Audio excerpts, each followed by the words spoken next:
So ఇందాక దాని continuation, ఈ మొక్కలు, ఈ ఆకు చాలా పెద్దగా ఉంది కదా, ఇది ఏదైనా గుమ్మడికాయ గింజ వేసానా అని నా డౌట్. సో అందుకని ఆకులు అంతా చాలా పెద్దగా ఉన్నాయి, పంకిన్స్.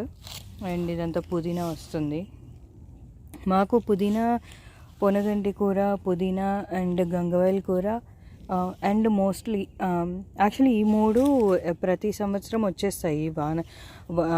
చలికాలంలో చచ్చిపోయినా కూడా మళ్ళీ నెక్స్ట్ సీజన్కి మళ్ళీ వచ్చేస్తాయి. చుక్క కూర కూడా వస్తుంది, కానీ అది వేరే రీజన్కి వస్తుంది. ఎందుకంటే దాని గింజలు, దాని పూత వచ్చి ఆ గింజలు అక్కడే పడిపోయి అలా వస్తుంది. స్ట్రాబెర్రీస్ కూడా అంతే, ఆ గింజలు అక్కడే పడిపోయి మళ్ళీ అక్కడ మొలకలు స్టార్ట్ అవుతాయి. అండ్ ఇక్కడ 2 బ్లూబెర్రీ మొక్కలు ఉన్నాయి. కొన్ని వస్తున్నాయి, ఇంకా ప్రాపర్గా మేము ఈసారి మేనేజ్ చేయలేదు. నెక్స్ట్ ఇయర్కి సెట్ అయిన తర్వాత చూస్తా. అండ్ ఇది పీచెస్ చెట్టు అనమాట. ఇది కూడా ఇయరే పెట్టాం కాబట్టి నెక్స్ట్ ఇయర్కి ఏమన్నా పూత కాయ వస్తుందేమో చూడాలి. సో అది నా చిన్న గార్డెన్. ఇది మా ఇంటి వెనుక సైడ్. ఇది మా చెట్లన్నీ బార్డర్ అనమాట.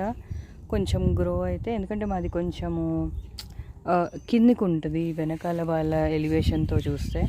సో మా ప్రీవియస్ ఓనర్ ఎవరైతే ఉన్నారో ఈ చెట్లన్నీ పెట్టేసి వెళ్ళాడనమాట. సో ఒక ఫెన్స్ లాగా, బార్డర్ లాగా తయారవుతుంది. See you.